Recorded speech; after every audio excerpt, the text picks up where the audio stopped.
સોલા ઉમિયાધામમાં અમિત શાહના હસ્તે ₹104 કરોડની હોસ્ટેલનું લોકાર્પણ થશે.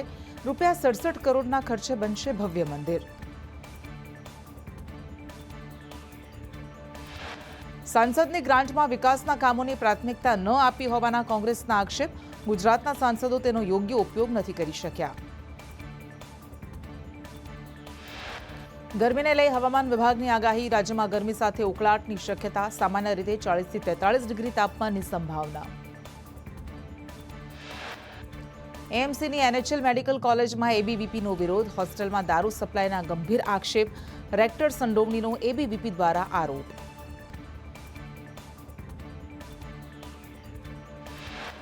અમદાવાદમાં ગરમી વધતીને લઈને 5 દિવસ માટે યલો એલર્ટ જાહેર. વધતી ગરમીને લઈ 45 વિસ્તારને હોટસ્પોટ તરીકે જાહેર કરાયા.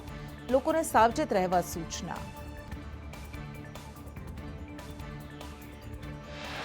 નાયબ મુખ્યમંત્રી હર્ષ સંઘવીએ સચિવાલયમાં વર્ચ્યુઅલ અરજદારો સાથે સંવાદ કર્યો. કચેરીના અધિકારીઓ પણ જોડાયા. મુલાકાતીઓ સાથે ઓનલાઈન સંવાદ યોજાયો.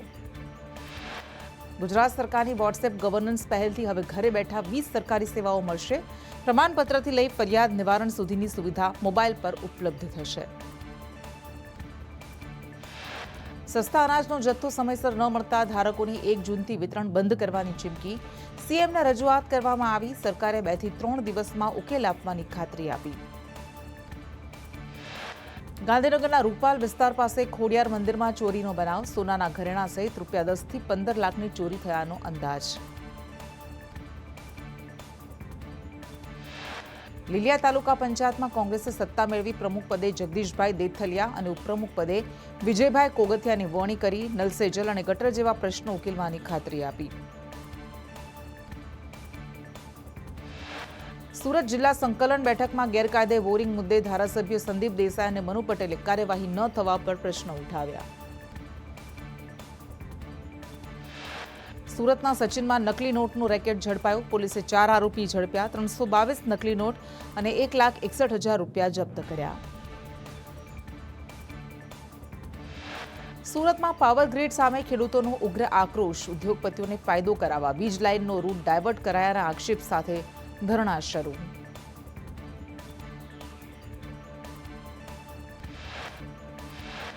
લાઠી તાલુકા પંચાયતમાં રાજકીય સમીકરણ બદલાતા ભાજપ સમર્થિત આપના ઉમેદવાર પ્રમુખ બન્યા.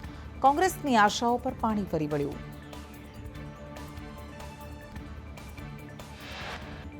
ઉપલેટાના વેણુ 2 ડેમમાંથી પાણી છોડવાના નિર્ણય સામે ગ્રામજનોનો વિરોધ. ધારાસભ્યની દરમિયાનગીરી બાદ તંત્રએ હાલ પૂરતો પાણી છોડવાનો નિર્ણય મોકૂફ રાખ્યો. બોટાદ તાલુકા પંચાયતમાં ભાજપે 22માંથી 19 બેઠકો જીતી. પ્રમુખ કિશોર મેર અને ઉપપ્રમુખ અસ્મિતા કેવડિયાની વરણી કરી.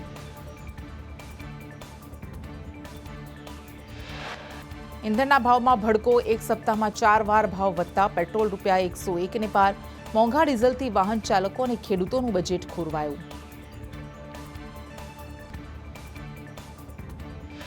મોરબીમાં હળવદના સાપકડા ગામમાં ખેડૂતોનો વીજપોલ વળતર મુદ્દે હોબાળો. પાવર ગ્રીડ સામે ખેડૂતોમાં આક્રોશ.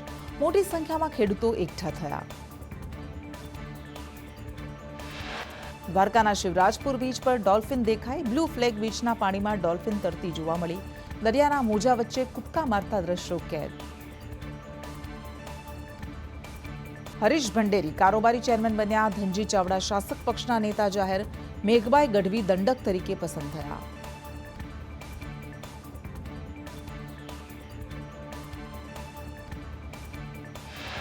ઈડર તાલુકા પંચાયતમાં 28માંથી 18 બેઠકો જીત્યા બાદ ભાજપે દિવ્યા ચૌધરીને પ્રમુખ બનાવી મુખ્ય પદો પર કબજો કર્યો.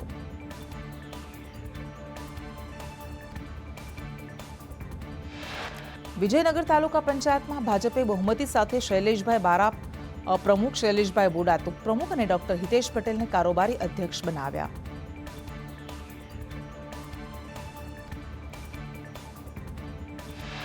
મહેસાણામાં વાયરલ ઓડિયો ક્લિપ વિવાદ બાદ પિન્ટુ પટેલે સાંસદ મયંક નાયક વિશે કરેલી ટિપ્પણી બદલ જાહેરમાં દિલથી માફી માંગી.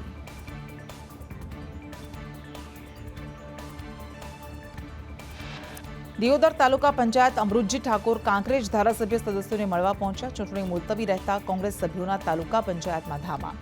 બાવથરા કોંગ્રેસના તમામ હોદ્દેદારો તાલુકા પંચાયતે. ધોણીધર તાલુકા પંચાયતમાં નીલાબેન સોઢા બિનહરીફ પ્રમુખ બન્યા, જ્યારે ઉપપ્રમુખ પદે પટેલ અરજીભાઈ જીવતભાઈ વિજેતા જાહેર થયા.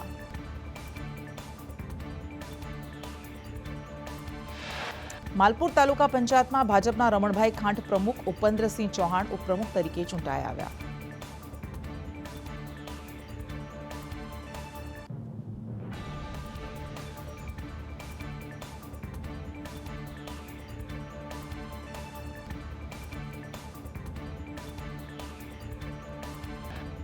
બનાસકાંઠા જિલ્લા પંચાયત ચૂંટણીના પરિણામ 10માંથી 8 તાલુકાઓમાં ભાજપનો ભગવો. વડગામ, દાંતામાં ભારે રસાકસી વચ્ચે કોંગ્રેસને માત્ર 2 બેઠક.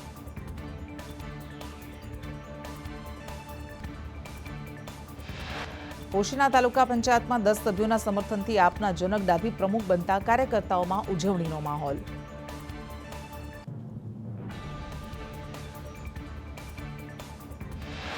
દાંતા તાલુકા પંચાયતમાં કોંગ્રેસના સભ્યની ગેરહાજરીથી ભાજપને ફાયદો મળ્યો. પ્રમુખ અને ઉપપ્રમુખ બંને પદે ભાજપે કબજે કરી લીધા.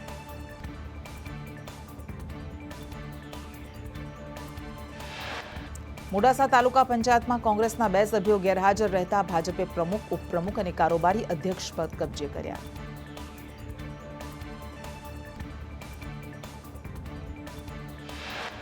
ભાજપ પાસે બહુમતી હોવા છતાં ધરણીધર તાલુકા પંચાયત પ્રમુખ પદ કોંગ્રેસને મળ્યું, જ્યારે ઉપપ્રમુખ પદ પર ભાજપના હરજીભાઈ પટેલ વરાયા.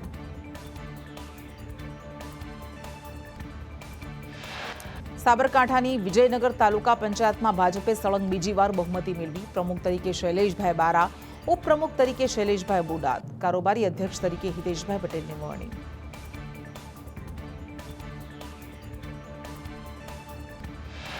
વાવ થરાદ દિયોદર ચૂંટણી મુલતવી રાખવાના મુદ્દે વિરોધનો મામલો. સાંસદ જ્ઞાનીબેન ઠાકોરની કાર્યકર્તાઓ સાથે મુલાકાત. કોંગ્રેસ આગેવાનો સ્થળે પહોંચ્યા.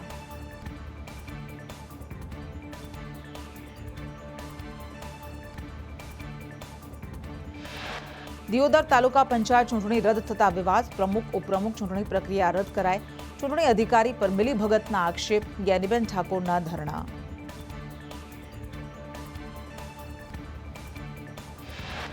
મયુરીબેન પટેલ 3 મતથી પ્રમુખ બન્યા. હાઈકોર્ટના હસ્તક્ષેપ બાદ ભાજપે આણંદ જિલ્લા પંચાયતમાં સત્તા યથાવત રાખી, જ્યારે જીલુભા સિંધા ઉપપ્રમુખ બિનહરીફ ચૂંટાયા.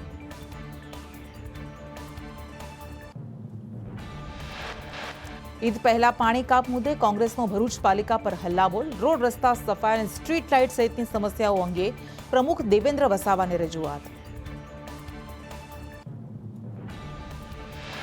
આણંદ જિલ્લામાં ભાજપના મયુરીબેન પટેલ પ્રમુખ તરીકે ચૂંટાયા. કોંગ્રેસને ઝટકો. ઉપપ્રમુખ પદે જીલુભા સિંધા બિનહરીફ ચૂંટાયા.